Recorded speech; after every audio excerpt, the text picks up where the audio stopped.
My colleague in the Union Cabinet, Sri Amit Shah, distinguished dignitaries, delegates from different countries, members of investigative agencies and security forces from across the world, and my dear friends, I welcome you all to the third Ministerial Conference on counter-terrorism financing. Friends, it is significant that this conference is happening in India. Our country faced the horrors of terror long before the world took serious note of it. Over the decades, terrorism in different names and forms tried to hurt India. We lost thousands of precious lives, but we have fought terrorism bravely. The delegates have a chance to interact with a country and people who have been firm in tackling terror. We consider that even a single attack is one too many. Even a single life lost is one too many. So, we will not rest till terrorism is uprooted. Friends, this is a very important gathering. It should not be seen as a gathering of ministers only, because it deals with a subject that impacts entire humanity. The long-term impact of terrorism is particularly hard on the poor and on the local economy,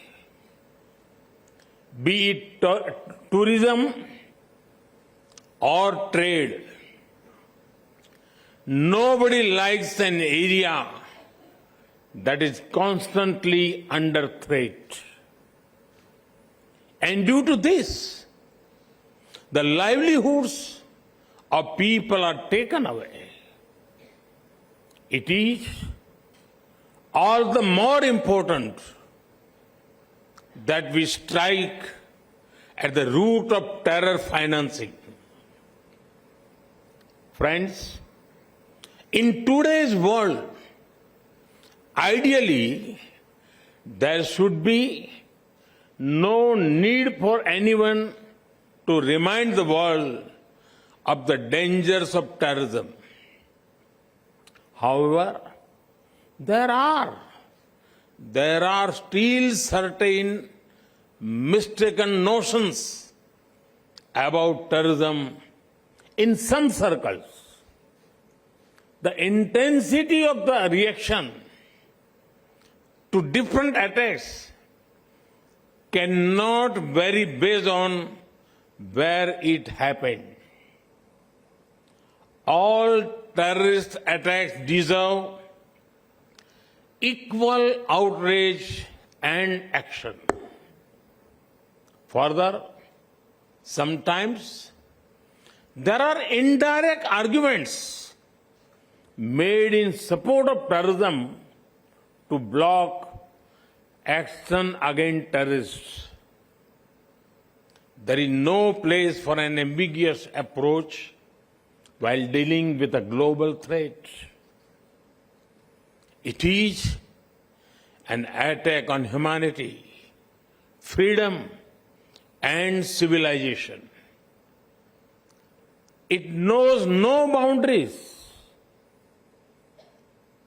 Only a uniform, unified, and zero-tolerance approach can defeat terrorism. Friends, fighting a terrorist and fighting a terrorism are two different things. A terrorist may be neutralized with weapons. Immediate tactical responses to terrorists may be an operational matter, but tactical gains will soon be lost without a larger strategy aimed at hurting their finances. A terrorist is an individual, but terrorism is about a network of individuals and organizations. Uprooting terrorism needs a larger proactive response. If we want our citizens to be safe, then we cannot wait until terror comes to our homes. We must pursue terrorists, break their support networks, and hit their finances. Friends, it is well known that terrorist organizations get money through several sources. One source is state support. Certain countries support terrorism as part of their foreign policy. They offer political, ideological, and financial support to them. International organizations must not think that the absence of war means peace. Proxy wars are also dangerous and violent. There must be a cost imposed upon countries that support terrorism. Organizations and individuals that try to create sympathy for terrorists must also be isolated. There can be no ifs and buts entertained in such matters.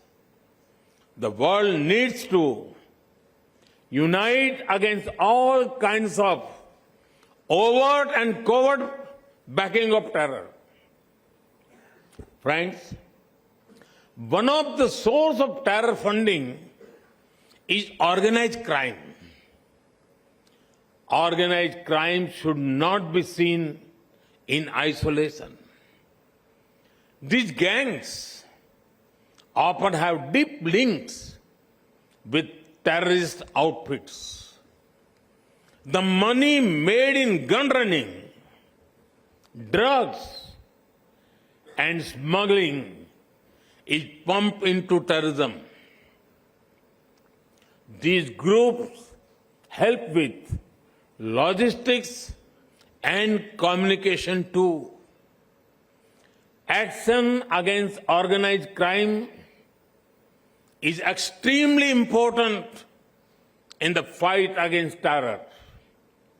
At times, even activities like money laundering and financial crimes have been known to help terror fundings.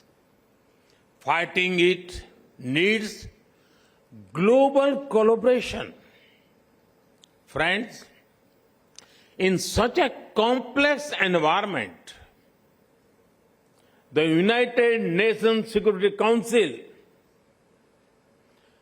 Financial Action Task Force, Financial Intelligence Units, and the Egmont Group are boosting cooperation in preventive detection and prosecution of illegal fund flows.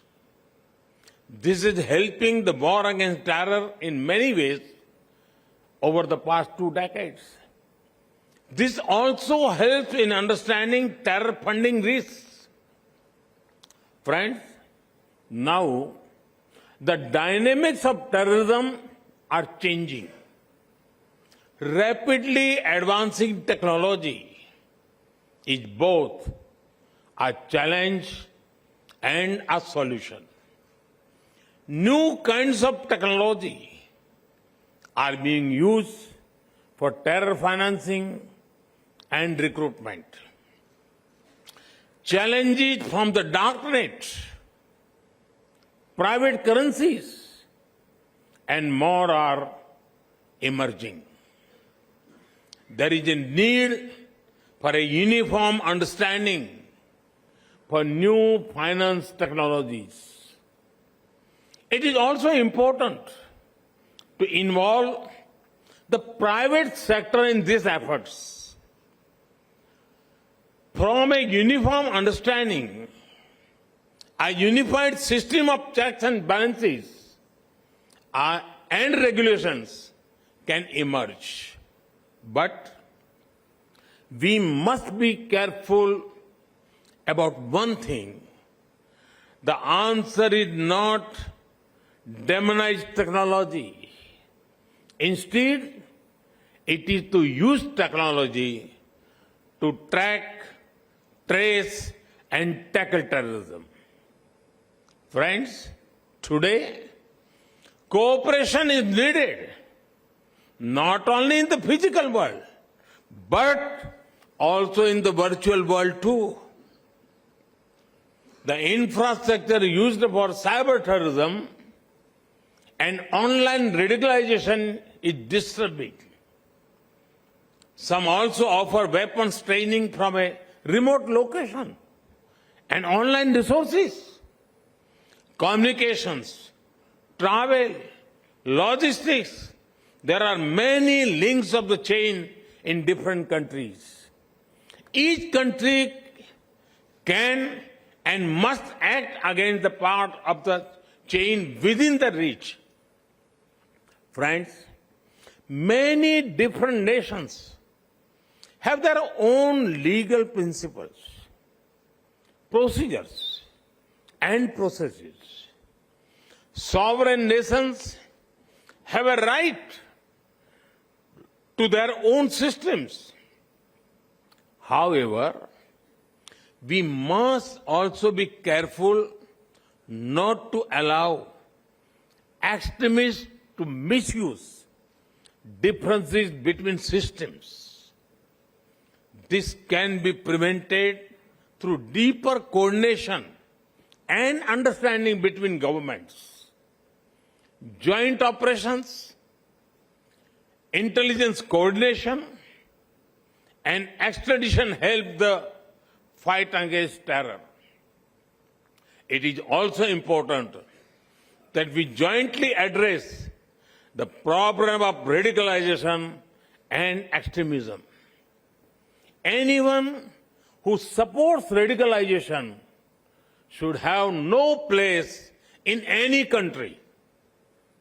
Friends, over the last few months, many conferences have been held in India relating to different dimensions of security.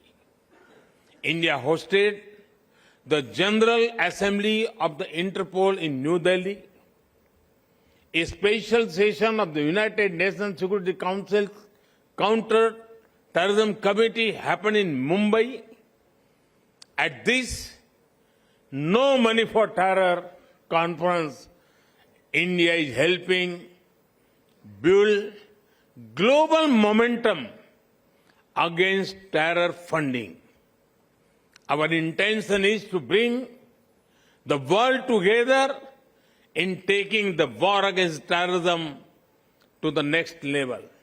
Friends, I wish all the participants success in the deliberations over the next few days. I'm positive that you will help in attacking terror funding in all its dimensions. Thank you.